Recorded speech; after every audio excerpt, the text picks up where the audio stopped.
Good morning, good afternoon, good evening. I am ho, here. ho, ho, and 3 points to show. How are we? Hey, hello. Not too bad. Hello. Good stuff. First, I'd like to say happy Christmas Eve for everyone who celebrates it, and happy Sunday for everyone who doesn't. Hey. Isn't it happy Jul for you, Jens? Is it It's Jul? what, sorry? J-U-L? Jul? Yeah, Yule. Yeah, Glædelig Jul. What do you call it in Denmark? Jul, yeah. Jul. Is that what you say? Is it Glædelig Jul?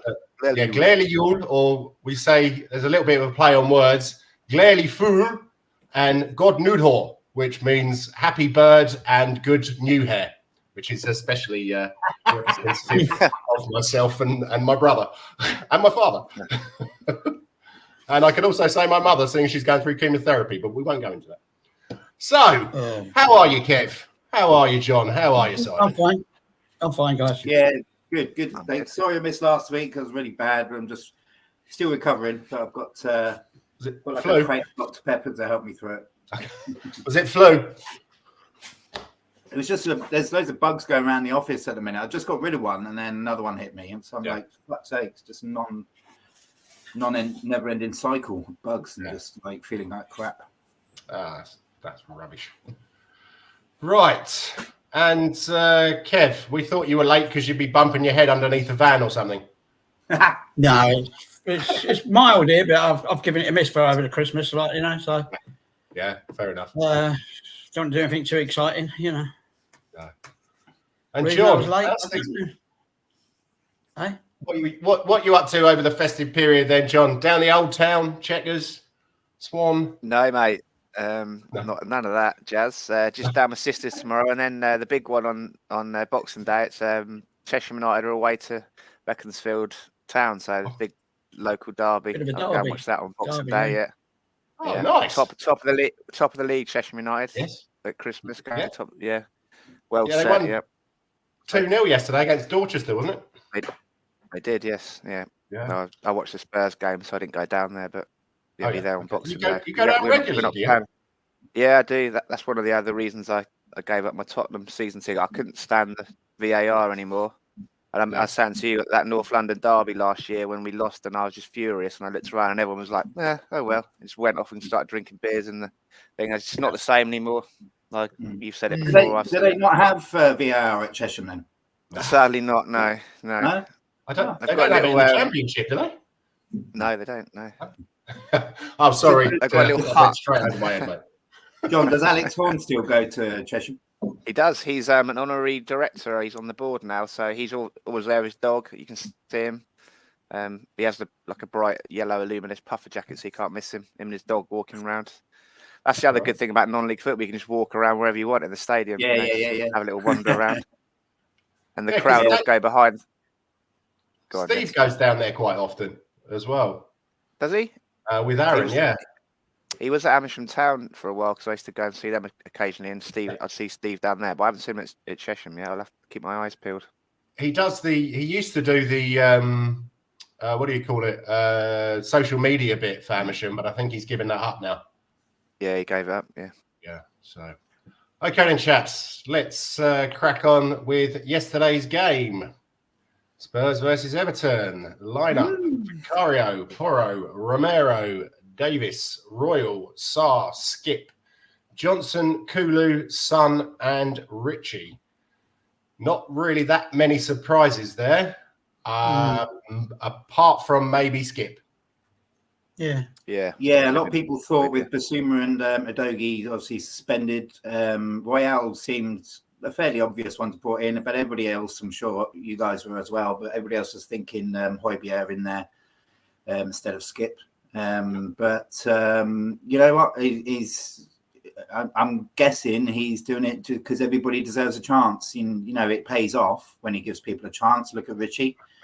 You know, I've criticised Richie a lot, but he hopefully is finding his feet and, you know, finding goals, knows where the goal finally is. And so why not give same chance to Skippy, which was, you know, it's a brave move. considering where Everton are. I mean, I don't think Everton are better than us, but they're certainly, well, they're, won the last 4 games, haven't they? So it's a bit of a risk, but that's what we like about Big Ange, isn't it? Giving all our boys a chance. Maybe apart from Dyer doesn't deserve a chance, but he's still had 2. Was it 2 youngsters on the bench? There was 3 or 4, I think, because there was Donnelly, Dorrington, Velez, Phillips, and Phillips. Yeah. Oh, right. Okay. So, yeah, that's pretty impressive. I guess that's the reason why. I mean, I don't know what everybody else thinks as to bringing Skip and Royale in. But going back to what you said about Everton, if they hadn't had those 10 points knocked off, they'd be above Man United.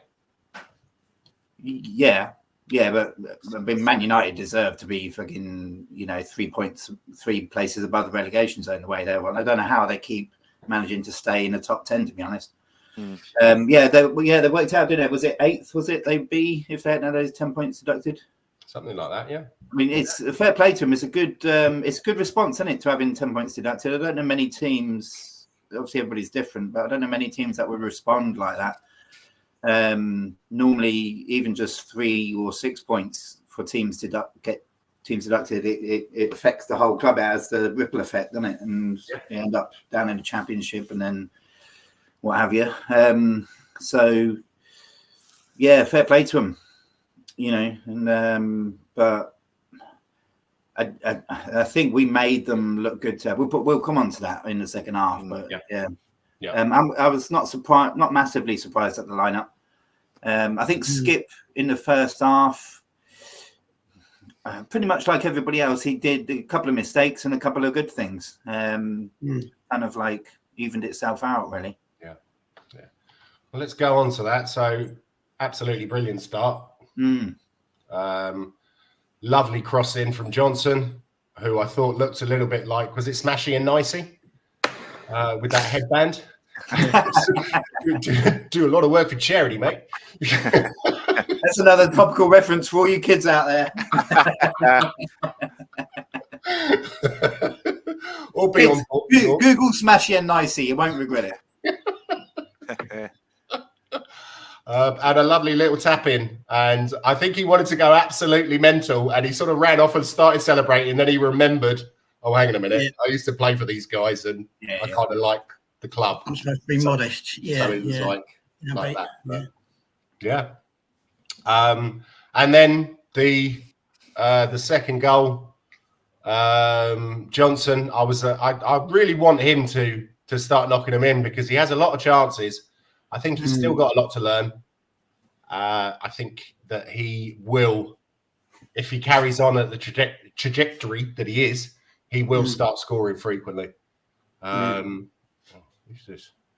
Right, we've got a comment from Chippy O'Napoli. Merry Christmas, lads. I always listen to this show or watch it later. My missus thinks Jens is cute. Don't know why, he's a thug. Your missus needs glasses, love. Mate, sorry. Not big glasses either.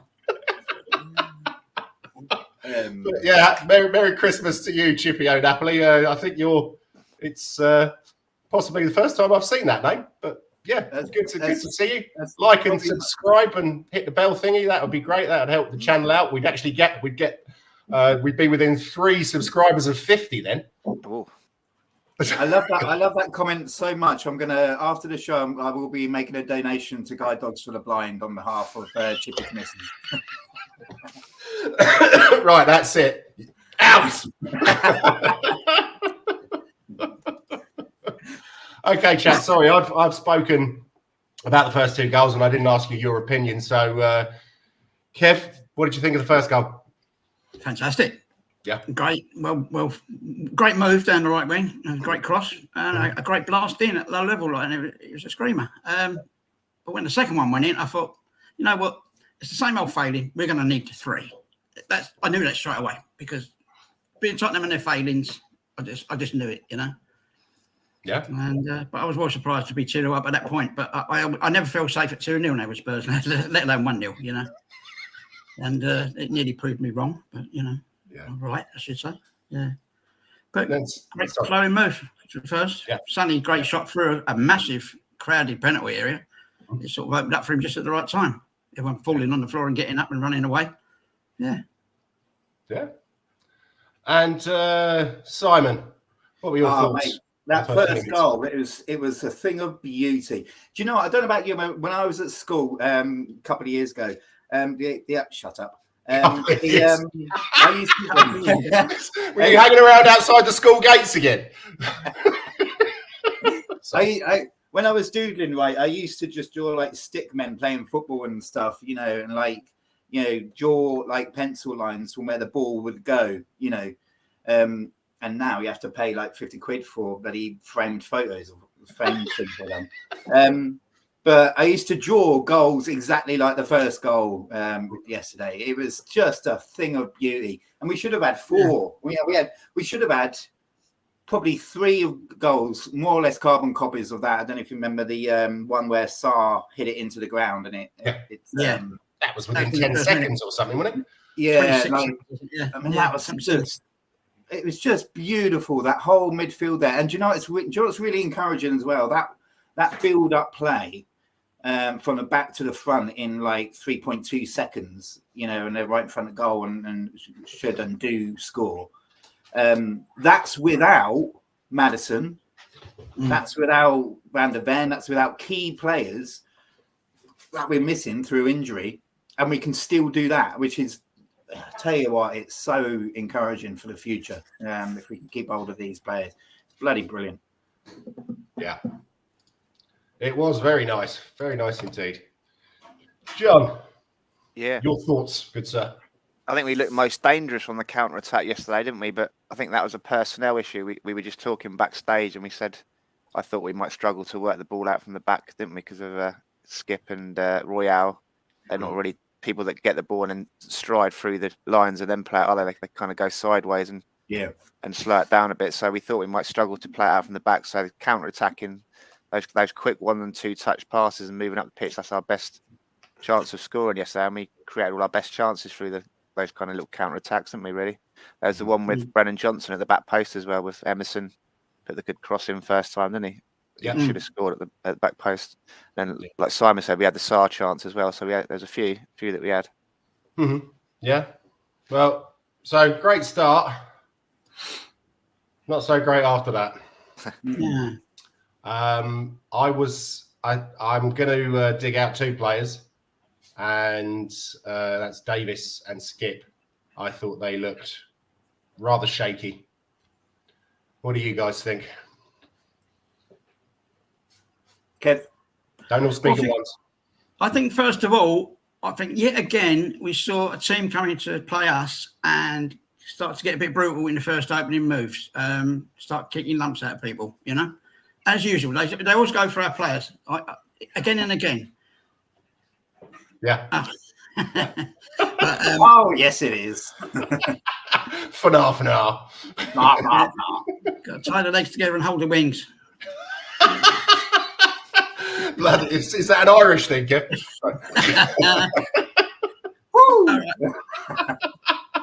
Anyway, it's repeat and repeat. All these clogger teams, that's what they do to us. You know, well, all the teams do us. You know, let's take out their main men. You know, and we think who's the main man yesterday? Not Romero. Obviously, he was thrown in the back for a while, but he got clumped early on. You know. Yeah. Within minutes, and that seems to be an ongoing tactic with the likes of Dyke and Dyche and all those sort of players, managers, like seems to target them. But all in all, I don't know. It all seemed to fall apart. You know, I don't know, not belief, but they lost their way. The whole team. I couldn't believe it. You know, we could have had 4 goals, 5 goals easily. You know, with the ones that they missed. But we always know that if another team against us gets a goal, and it's 2-1. It's very dangerous ground. We just fall apart, and the passing was going astray. Tackles, there was some good individual games there, but Davis wasn't up to his standard where he was in the week or earlier last week. Skip was out of his comfort zone. You know, he was expected to do too much on his own. When I saw the team sheet come up before at 2:00, I thought it's great at the back and it's great at the front, but that bit in the middle is scary. And it was, he's like, Yeah. Yeah. What can you do? I mean, do you throw in the unbloody player? You know, do you take a chance? Do you take a risk, or is it too risky to do that? I don't know. Other teams do it. You know? Yeah. Yeah. They put Well, on 16-year-olds, 17-year-olds. Yes. Yeah, that's true. But going back to something that you said about, them laying it on us, I'm sure you remember Yates last week for Nottingham Forest. He did that yesterday against Bournemouth as well, going over the player, and he stamped on him, and they didn't even look at it. Saw it on Match of the Day this morning. He's and you're calling me a thug. Bloody hell. That was disgusting. But I'd just like to confirm something. Last week we had a little bit of trouble remembering what day it was. So it's Friday today, yeah? Yeah. Yeah. Good Friday. Good.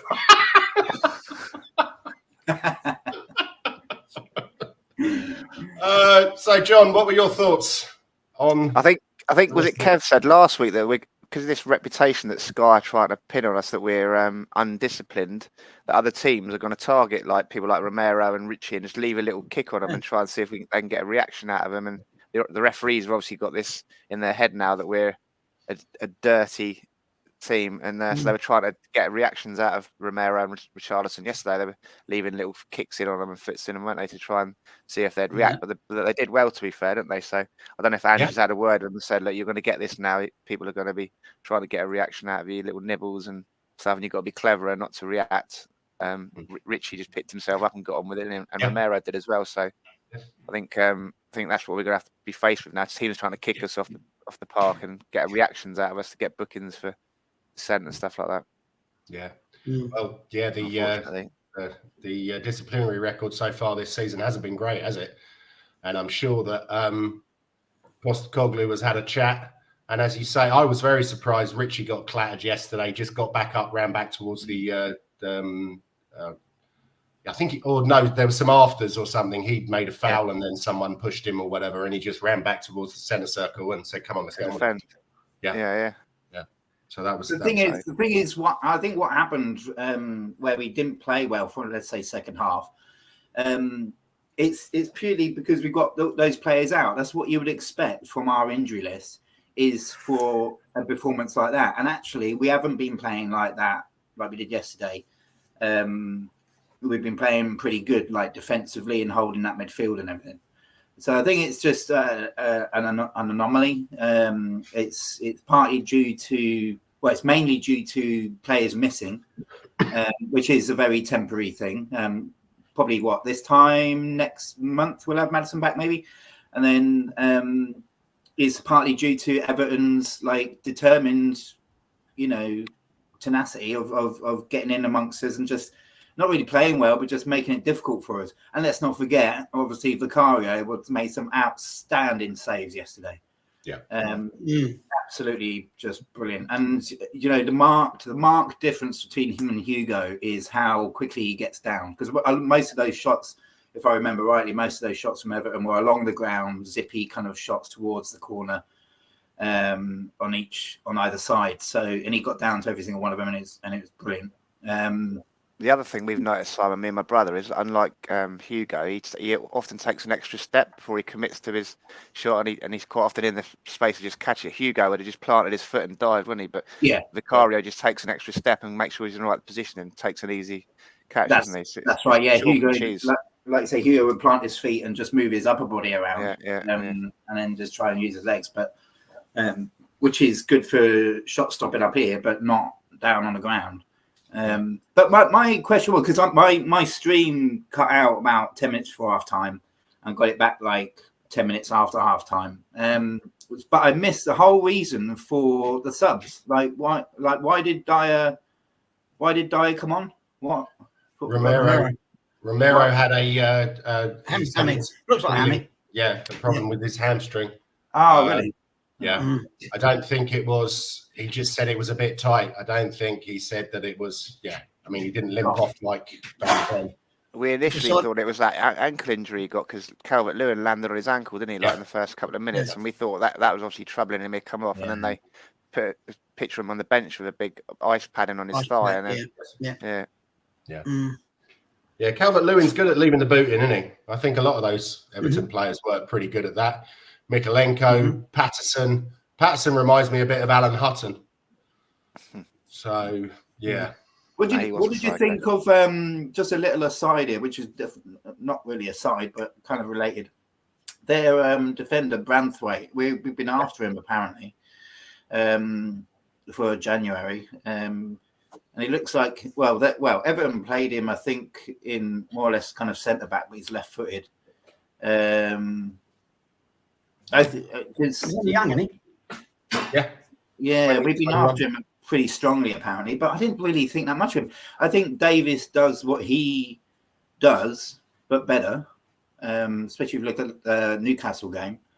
But maybe we're after him because, Davis is 30 now, and Branthwaite isn't. He's older than that, isn't he? I thought he was 30. 32. Was he? Okay, right. It's celebrating 10 years with us next season. So he joined when he was 20 from Swansea. Yeah, because I thought he had a couple of seasons at Swansea as well, didn't he? Where he was very highly rated. Yeah, so he was an early starter then, wasn't he? Yeah, he is there. Maybe it's just like another like a Doctor Who thing, just regenerating Davis. We're going to do Ben Davis every 10 years. Yeah. As long as we can keep up our subscription. I didn't think much of Branthwaite. I didn't see a lot of him. I thought, why? Let's keep an. I'm going to keep an eye on him because obviously we, after him according to some decent resources. But I was like, yeah, same as you, Jans. I was like, what? Why are we after him? He has had a pretty decent season, I think, so far. But yeah, I didn't see much special yesterday.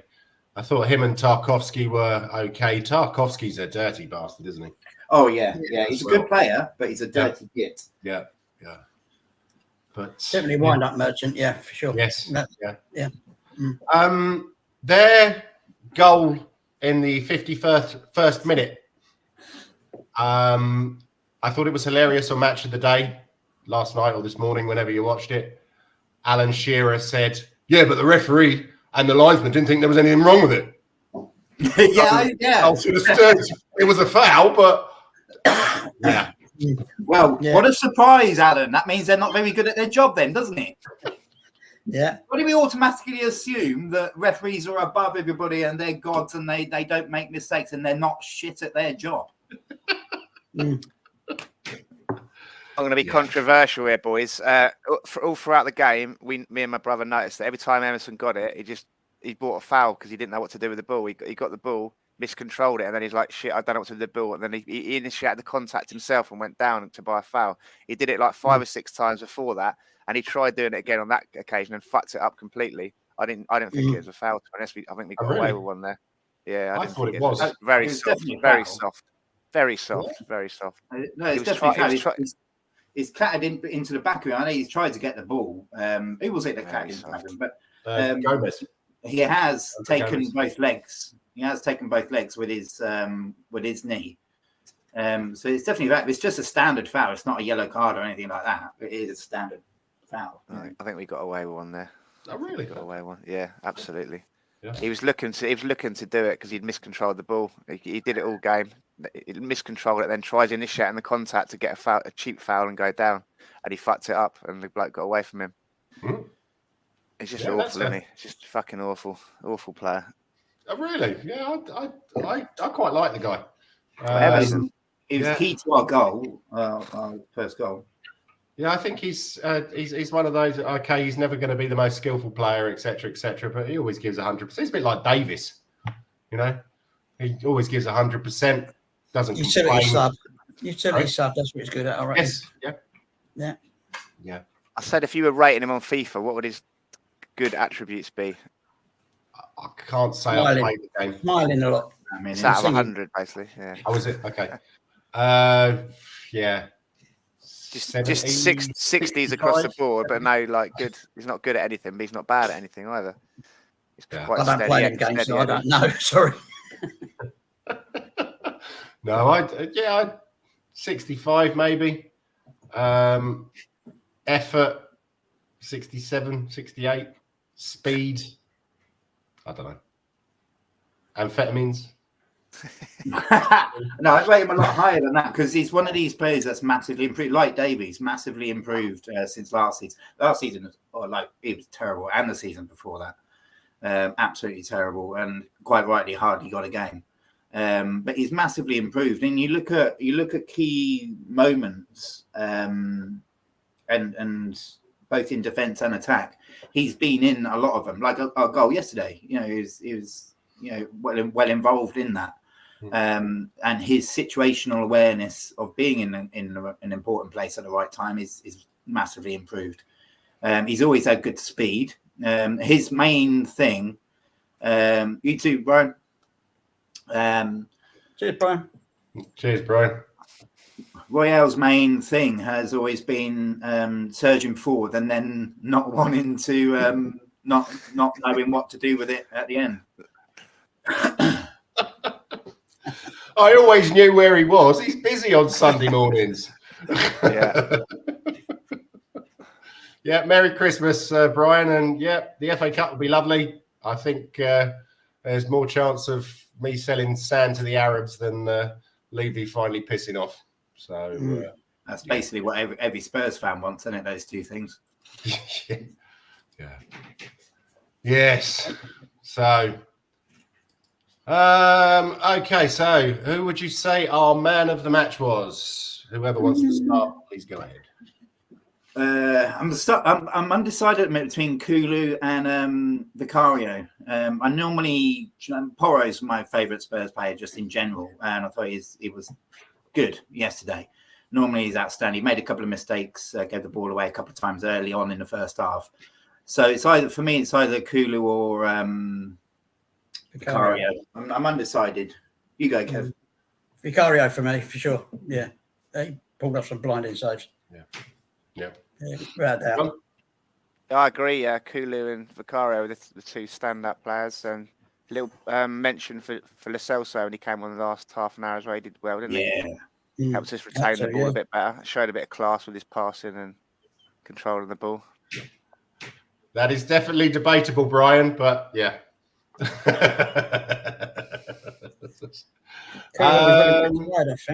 Yeah. Vicario, I'll go Vicario. Actually forgot to mention Lo Celso. I thought he was a brilliant outlet.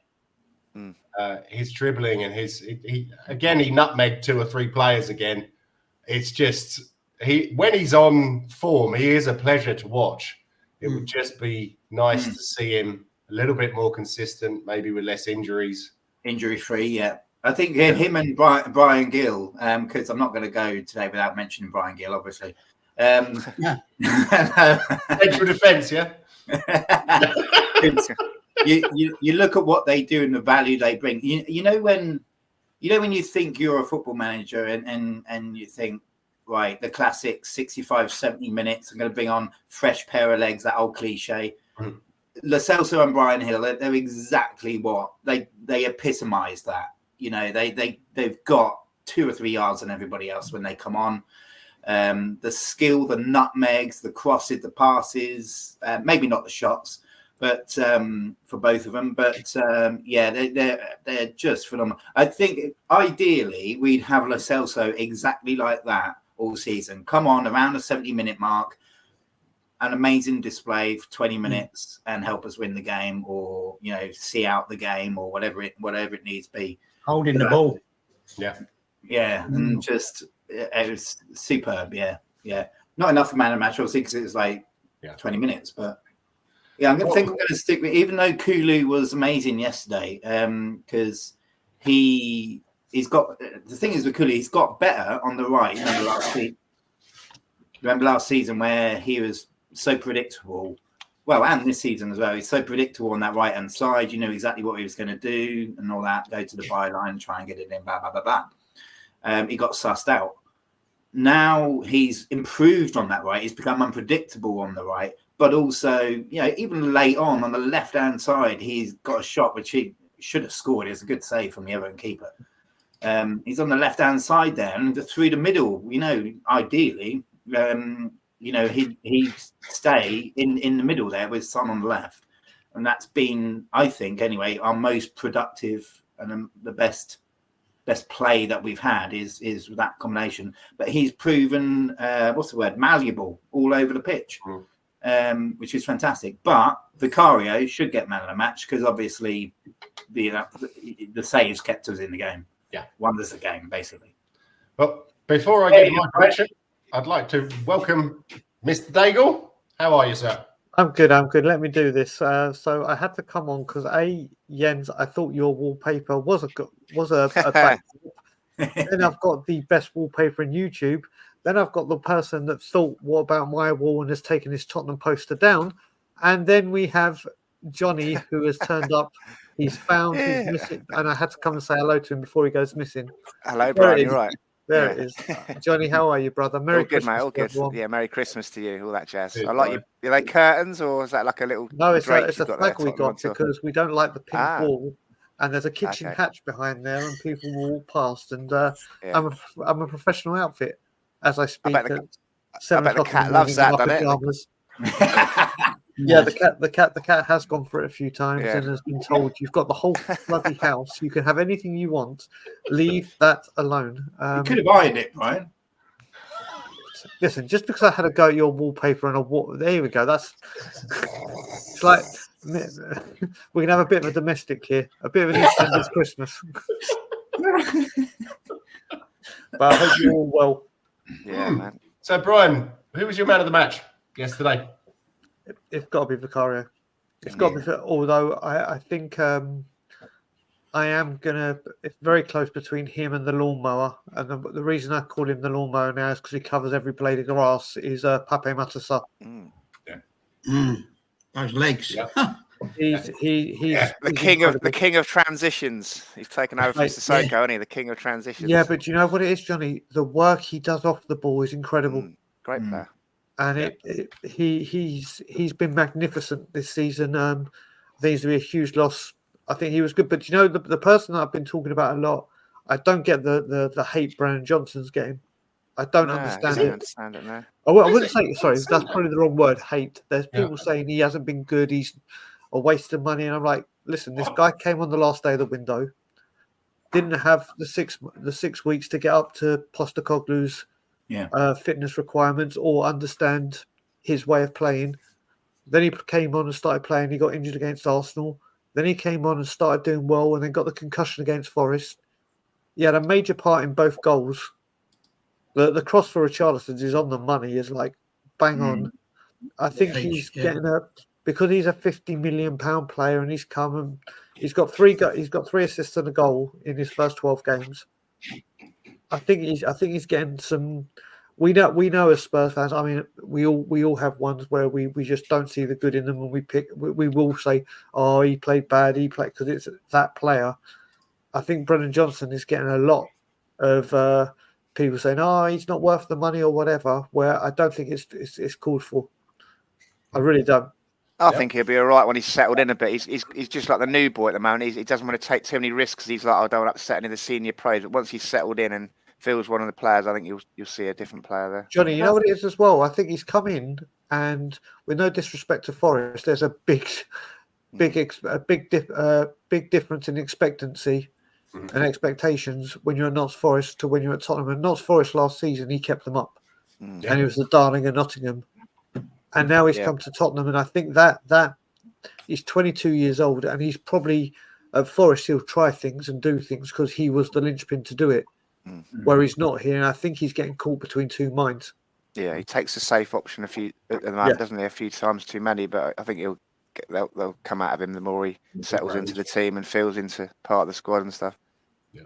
Well, that's the thing, but like with new players, especially ones as young as him, you've got to find your niche if you're a new player, isn't you? And like he's come in, like you said, Brian, like without that 6 weeks and everything, and it's like Jens was saying earlier when we first started, if he carries on the trajectory that he's going, this time next season, he's going to be a phenomenal player. Correct. He's got like, was a really early on game in the season, second or third game in the season, combined with Son for Son's goal, that little 1-2 right in the penalty area. He's not afraid to get in. Palace. Yeah. He's not afraid to get in there. He's not afraid to try different positions. I think he's going to be like one of the best signings we've ever had. I think, like I say, because nobody's got any patience these days. Well, there's remember them on the left. Fans and supporters, so supporters will stick through their club thick and thin, lose, whatever. Fans will come in when they're winning.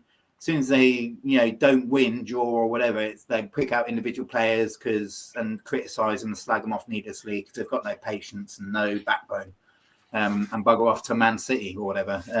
So I'm not bothered about what people say about Brennan Johnson. It's a time thing. And just said this from day one. It's a time thing. We're on a mission here. We're on a project, and it's going to take some time. And we know even after yesterday, we know what he said. We've got a lot of issues. Obviously, with players being out, we're nowhere near what we need to be, and that includes Brennan Johnson. But the thing is, he's made his mark. He's made an impression that's kept keeping him in the team. As long as he keeps doing that, I think he'll be phenomenal next season. Yep. That's what Steve Perriman always says. Your first job as a young player is to stay in the team. Do enough to stay in the team. Keep getting games. Get the manager's trust, and then you'll get picked long term. And he should know. Yeah. He started when he was 17, wasn't he? Mm-hmm. Yeah. So I think I'm going to go with Vicario because that shot from, I think it was Dan Juma. Yeah. He did Inspector Gadget, go Gadget arms. Yeah. I mean, seriously. That was outstanding. And he is... what was his name? I think it was Michael Richards said that he's been the best goalkeeper in the Premier League along with Alisson this season. And I would not disagree with that. Absolutely. Disagree with that at all. But it's a shame about the clean sheet yesterday. I'd like to have, we won, but you know what I mean. So, Well, let's face it, we rode our luck. Rode our luck big time. Big time. Well, we set a couple of records yesterday, didn't we? So Son's now scored more goals already than he did all of last season. Has he really? We've now scored in every game for the last 30 games, which is more. Nobody else has managed that. Yeah. Well, there's a couple of other records, I think. Yeah. So even as depleted as we are, we're still setting records and everything. I'm more than happy with the way we played yesterday. Mm-hmm. Yeah. Okay, then. Anyone have anything else to say about the match yesterday? One thing I will say, and you could see, it kind of goes into just how important a centre back needs to be signed before Burnley.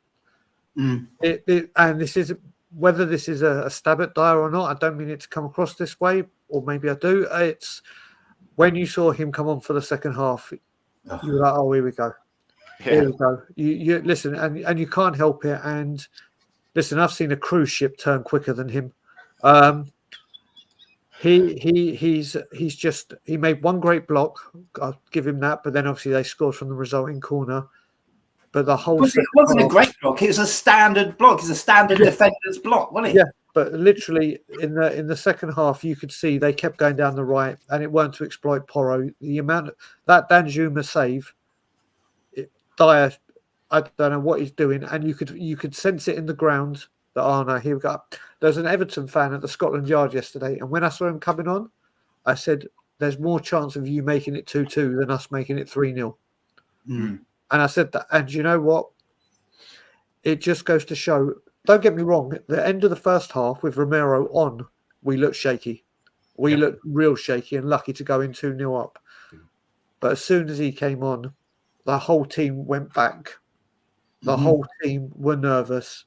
The centre-back has to be addressed before Burnley. There needs to, because if we don't have Romero or Van de Ven, we struggle, we panic. And he's not going to, unfortunately, he won't play Phillips or Dorrington. So but if we don't have Romero or Van de Ven, it's not like there's, your instinct is to say, well, we've got nothing. It's not. It's worse now. It's minus nothing when you play Dyer, because he's there and he's a liability. That's a minus thing. And why is he still here? Why is he still here? I don't get it. What is he doing? Why is he still here? Yeah. I don't know what go through his commentary. legs for that goal. Sorry. Yeah, I don't know what commentary you guys had, but on the stream I was watching, they said, "Oh, I bet the Tottenham fans didn't see that coming when they were 2-0 up." And I said, "Yeah, we did at half time when Eric Dyer was stood there about to come on." Me and my brother said, "Oh my fucking god!" And when they got that, when they made it 2-1, Simon, I thought this is proper problem here. I even thought 3-2 loss, let alone a 2-2 draw. If you're a forward of any team, Sheffield United even, and you come to the Tottenham Hotspur Stadium and you see Dyer come on, if you're a striker, you come in your pants immediately. You're just like, this has got to be my birthday. This is an early birthday present. Whenever my birthday is, this is my birthday. All you have to do is jog at him with the ball, and he'll take about 20 minutes to get to you. I think what you said a couple of weeks ago, Brian, about, if Phillips is on the bench or Dorrington's on the bench, then they must be deemed to be somewhere near the first team. So it would be lovely to actually give them a chance. I know that's 45 minutes. So much pressure, though, isn't it? So much pressure in the Premier League to be right in the heart of defence when you're a youngster. Yeah. But what do you lose from putting them on as opposed to Dyer? Experience. What experience did he show yesterday? He made us look awful when he came on, and his experience was making us look crap. So why not put the youngsters on? They can't do any worse, can they? No, absolutely. Well, that's the risk. That is the risk. The risk is that they make horrendous mistakes. And with the youngsters, what you've got to remember, Dyer does that, Simon, doesn't he? Yeah, but you're a manager, right? And you've got to look after the youngsters. If you're a youngster, right, and you've not had hardly any minutes, and you're placed at the centre of defence under that pressure, and you make just one mistake, let alone a couple, that could destroy your career. That could, mentally, emotionally, everything, that could destroy you. And I wouldn't put one in there. Yeah, if you're not mentally strong enough, if that destroys your career, then I don't think you're going to make it in the first place, really, are you? Because you have to be able to take the rough with the smooth. Well, yeah, there is that. But when you say take the rough with the smooth, you're on about battling it out with likes with Tarkovsky and stuff, and getting fouled and what have you, like they like to do to youngsters. With that, when there's 3 points on the line in the Premier League and you're at the heart of defence, and you make a mistake, you know what it's like these days. You just, I don't know. I'm on Andy's side here. I wouldn't put that on such young shoulders. Okay. It can make or break you at that stage. Yeah, fair enough. Yep. Okay. Just quickly, some transfer rumours that I've seen. Stanis Idombo Muzamba. Bless you. If that isn't, it's got Game of Thrones, it's got Disney, as in Dumbo. I mean, that is a name and a half, isn't it? Seriously. Although songwriter's dream, isn't it? Stanis Idombo Muzambo. Right, guys, listen, very quick. I need to go. I only coming on to say Merry Christmas, have a quick chat with you guys. I'm muzzle toff to Ben from We Are Tottenham TV, because on Thursday, him and Ashley brought a baby boy into the world. So whilst he's relaxing, or I don't know if you say relaxing, with a brand new baby, he sent me a picture 2 days after he was born. He looked exhausted. He looked absolutely exhausted. I was like, I look forward to 18 years of your facial expressions like this. But whilst he's there, I'm taking over Ben's position so he can spend quality time with Ashley and the child, and the bubba. So congratulations to them. Wishing everyone watching and all of you guys a very, very Merry Christmas and Happy New Year. And as I said, don't ruin it. It's going to be a year that's filled with FA Cup success. And as always, leave you out. Take care, Brian. Happy Christmas. All the best to you, Brian. See ya. So, this Stanis guy. Where is he at the minute? He's at Ajax. So you know about him. So we get I don't know a great deal about him, to be honest. It was quite amusing during the week, but don't tell my wife or my family and my in-laws. They lost to a 4th division team in the cup. Wow. Hercules from Utrecht. And I have to say, this guy, he got a I think he was about halfway through the Ajax half, and a lovely long ball over, and he came inside, he skinned the fullback, and he curled it top corner, just in the space between the crossbar and the post. It was a Premiership style goal. And Ajax made it 2-0. Ajax got it back to 2-2. And then this team scored the winner in the 93rd minute, I think. Was it their equivalent of the FA Cup or the League Cup? Yes, or what? yeah, no, the FA Cup. Yeah, the KNVB Baker. So they're out of that then. Yeah, so it's been an absolute stinker this season. Is it a case of thinking about Levy, and we all know what he's like as a personality, and because his personality directly relates to spending. With Ajax being as poor as they are lately, will we get him for a steal, do you think? They are not poor, believe me. They have so much money in the bank. I mean, like performing wise. Oh, sorry. Yeah, okay. Oh, sorry. Yeah, sorry. I don't know. As far as I'm aware, he hasn't actually played for the Ajax first team yet. No. He's still playing for young Ajax. Now, he's 18 years old. So they do tend to give their youngsters a chance a lot younger at Ajax. The problem they've had this season is they lost Tadic, they lost Klaassen, they lost Blind. So all, apart from one of the goalkeepers, I think all of the players under 25. So they have no experienced heads there. Is Bergwijn there? Oh, sorry. Yeah, him and Berghaus as well. They're both injured. Oh. So they're the most experienced players that they have. And let's just say, Bergwijn was always a little bit weak anyway, wasn't he?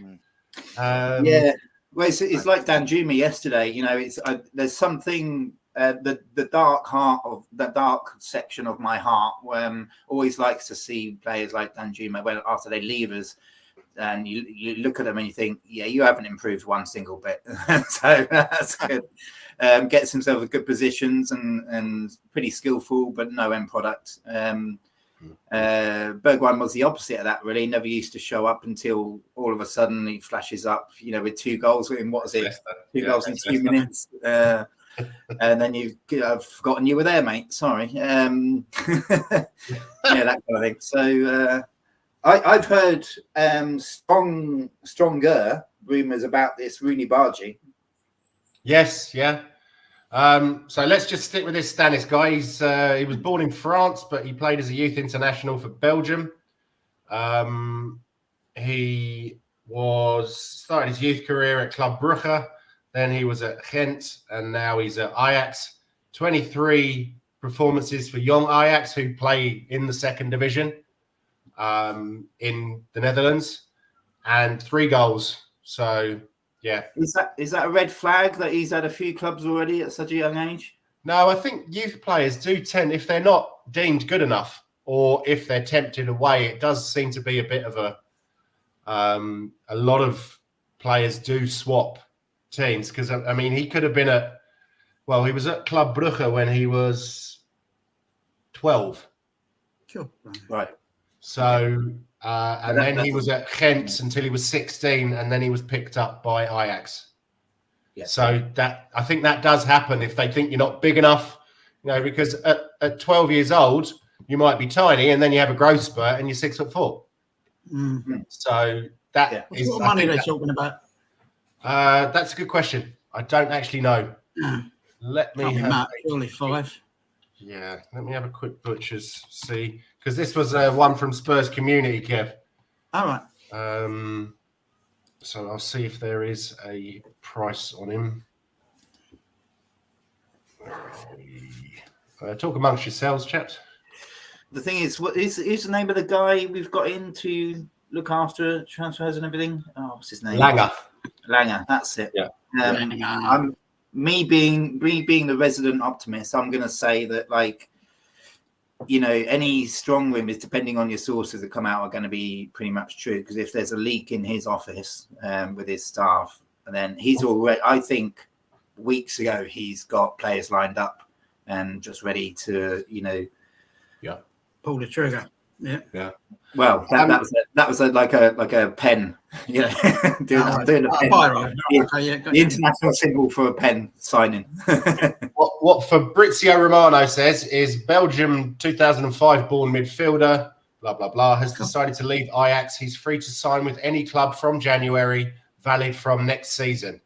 So I assume he can sign in January and then he's available the season after. Tottenham are among 6 clubs showing interest. Do you reckon we'll get him and then send him off on loan straight away? Or yeah, seems a bit odd though, isn't it? Devine and Donnelly, you would have thought they're probably ahead of him, but knocking on the door. Yeah, I know. Yes. Yeah, let's not forget what they want to do, because there's a lot. Obviously, they might be thinking, actually, you know, I want to go, you know, Sevilla or, you know, Championship club or something like that, conditioning wise and all that kind of stuff. So a lot depends on them as well. They might not. Yeah. You know. Yeah. So many factors. Yes. Yeah. And this is Rooney Badarji. Bargy. Place Bargy, is it? Okay. Plays for FC Copenhagen. He's a right winger, attacking central midfielder, or a centre forward. 18 years old again. Was born in Kuwait to Syrian parents. And started out, moved to Sweden in 2012. Youth career included a couple of teams I never heard of, and then Malmo, and then on to Copenhagen. Since 2021, he's made 49 appearances for FC Copenhagen with 12 goals. Yeah, it looks good. I think we should get him. I think it'd be worth 20 million just for the chance in the crowd that we could have. Onion Bargy, yeah. No, Archie Bargy. Archie Bargy. Yeah, but then again, Bargy. Yeah, and then we could just wipe out a legacy by going Rudy. Just like bring a new meaning to that for a whole new generation. Yeah, well, I asked the waiter at my local Indian whether this guy would get in our team. Bargy, he said, yeah, he sounds like a starter to me. Hey! That's it. We're all done. See you later. Is that the only reason you put him on there, so he could do that gag? No, I saw it on Spurs Community by, 919 Kev, the funniest guy on there. And yeah. And funnily enough, we have 2 viewers and now we have none. Yeah. Quite right too. You deserve that. Oh dear. Yeah, all I'm hearing is that he's linked. There isn't any price or anything like that. Mm-hmm. Let's have a look on 90 Minutes Football. It's probably they're hardly the players that are going to kick us onto our title charge, are they? Really? No, absolutely. And that's the problem, isn't it? It's at the moment it's all youngsters who are being linked.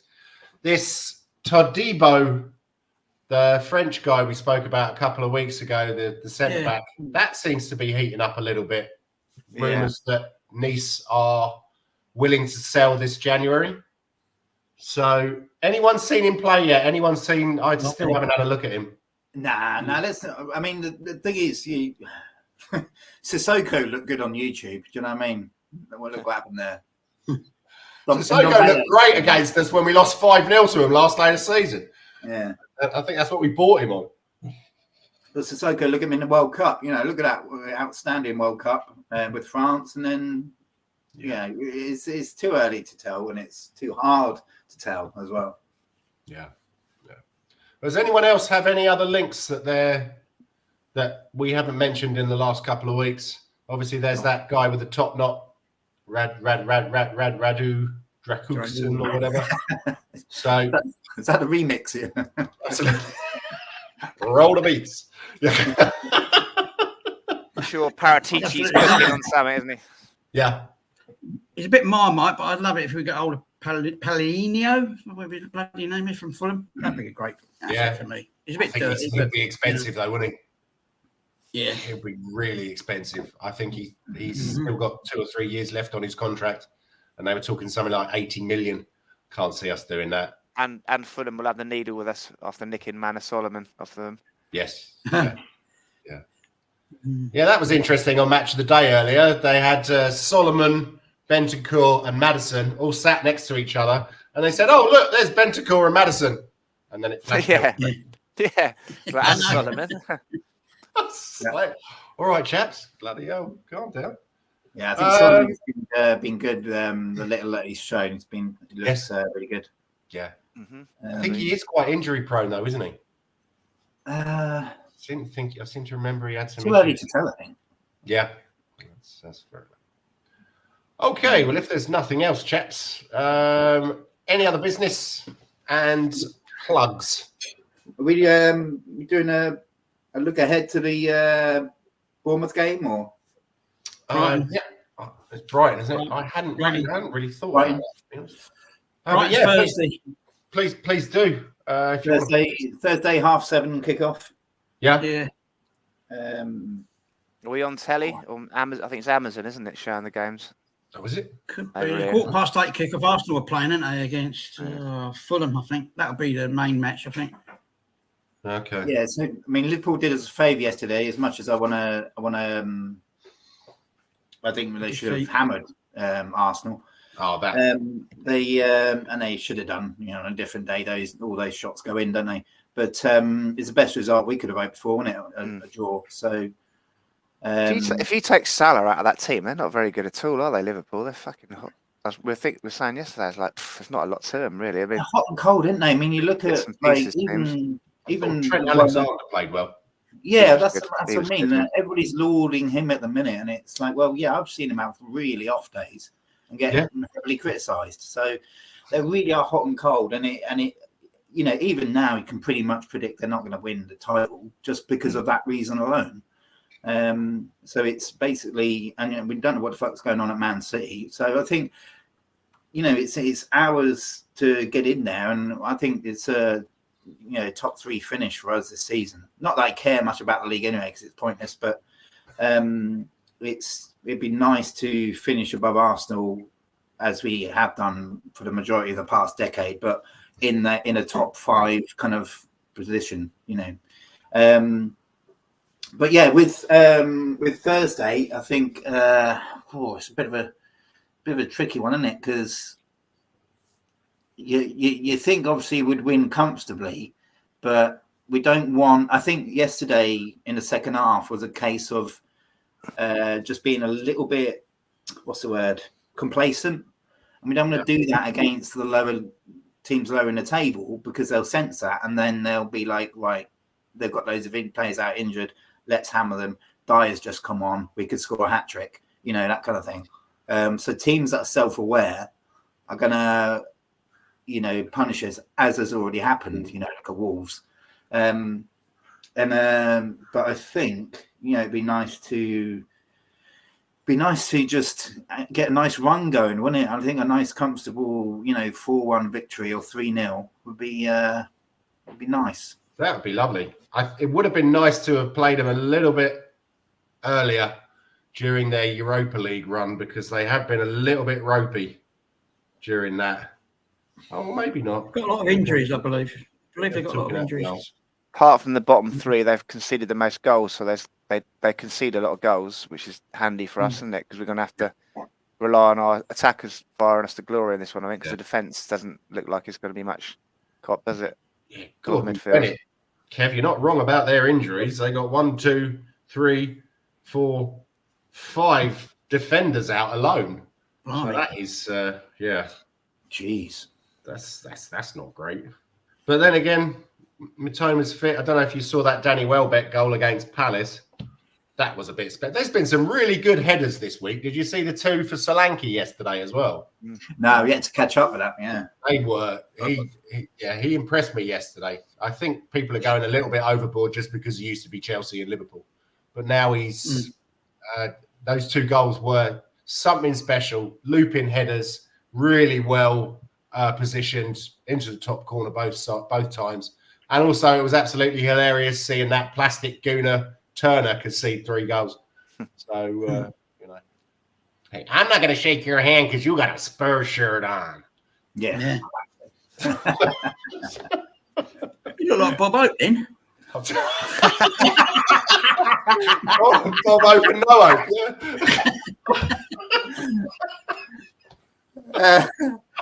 No, you can't. He can't do a bad as pun as what he did 5 minutes ago, and then be compared to Bob Hope. That's just not. Bob Hope right now is coming to haunt you, Kev, just for saying that. The ghost of Christmas past. Yeah.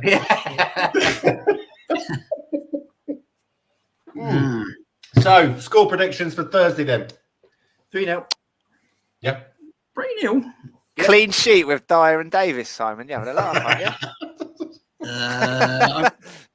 Away from home as well. 2-0 for me. 2-0 for us. Clean sheet as well. Bloody hell. Yeah. We'll try and propagate it in the galaxy. I'll have to go for a clean sheet as well. 3-0. There we go. 3-0. Okay. 2-0 Brighton. You just undone all of the good magic. No, I reckon 1-1 or 2-2. Yeah, I think, with that, with our centre back problem and midfield, and Basum's not back, is he? But Udogie will be back, won't he? Udogie will be back. Yeah. Romero will be there. Sorry, Romero will be there. You reckon? Yeah, well, hopefully. You never know. Everybody said that Johnson would probably be out for yesterday, so Then we got Bournemouth on a Sunday after that, and we at home. Yeah. So I think a chance to pick up a good collection of wins. I think, which would be considering our injuries and everything, and how I don't know about you, but like November time, I was absolutely bricking this time of year with everybody that's out injured. I was absolutely bricking it. Like, let's just hope and just get draws all the way through and just get through it until Maddison's back and all that kind of stuff.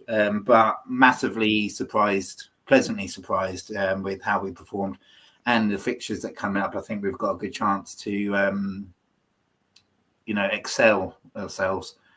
I mean, bloody hell, last season before that, and season before that, would you have thought, like, if you'd have whacked the same, number of injuries on that squad back then, and after be fighting relegation, put that fixture list in front of them, you'd be like, oh, bloody hell, I'm just, it just wouldn't happen, would it? Yeah. But we've excelled ourselves, I think. I know I'm the resident optimist, but I think we should be very proud of our team. It's mad, isn't it? We're 4 points off the top, aren't we? And after losing 5 games in a row, just think where we could have been if we'd have picked up a couple of draws. I know, it'd be insane. Mad, isn't it? Mad. Yeah. And the good thing is, Angie's still saying, we've got issues we need to work out. It's not great, but he's pleased with the progress. That's the thing. It's always a progress thing, isn't it? It's a work in progress with Ange. And I'm just like, I don't think he sees himself here for 5 years, but I would love him to stay for a 5 year, sign a new year 5 year contract. Yeah, absolutely. So what was it that I saw the other day, which I thought was absolutely hilarious? Oh yeah, on Spurs community, what our opponents' fans are saying. Arse Mania asking the important questions. Who would win a fight between Fabio Vieira and Brian Hill?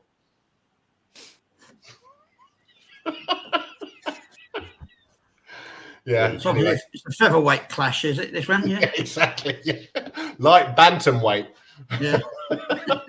Yeah. I'm sure Anthony Joshua's shitting himself.